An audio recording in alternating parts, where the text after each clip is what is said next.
Hey everyone, welcome back to Corporate Decoder.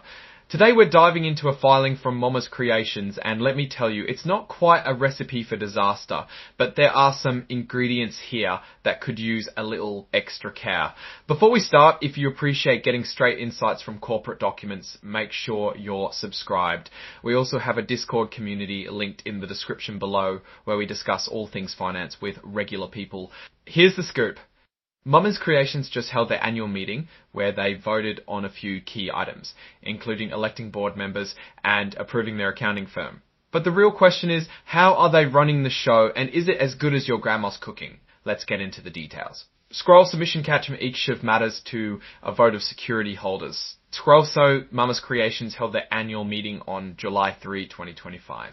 At this meeting, shareholders got to vote on important stuff like who sits on the board of directors and whether they agree with how the company is handling its finances.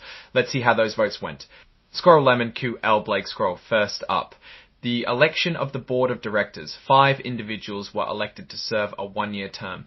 Lynn Blake got almost 25 million votes. 4 but over 2 million votes were with almost 3 million withheld.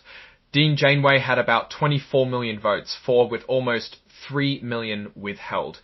Dean Janeway had about 24 million votes, 4 with almost 3 million withheld. The withheld votes basically mean some shareholders weren't fully on board with these choices. But overall, these people got in. Also, something called broker non-votes came up. This is when brokers holding shares for clients don't vote on certain issues because they haven't received instructions from their clients. Next, the shareholders voted to ratify the appointment of UHLL as the company's independent registered public accounting firm for the fiscal year ending January 31, 2026.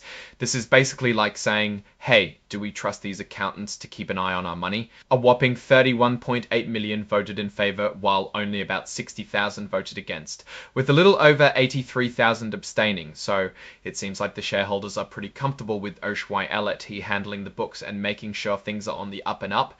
A vote for basically means the company is happy with the accounting firm they chose. Lastly, the stockholders got to weigh in on the company's executive compensation. This is a non-binding vote, meaning the company doesn't absolutely have to follow the shareholders' advice, but it's still a good way to gauge how people feel about the pay packages of the top dogs. Over 25.4 million voted in favor of the executive compensation, but nearly 500,000 voted in favor of the executive compensation.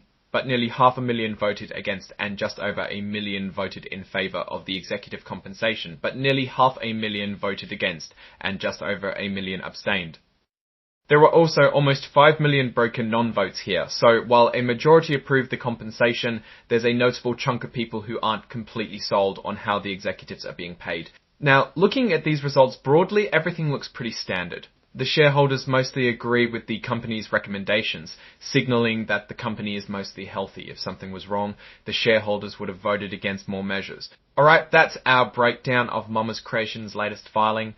What's your take on these numbers and what they signal for the company's future? Drop your thoughts in the comments. If this analysis was valuable, hitting that like button really helps, and subscribe for more deep dives.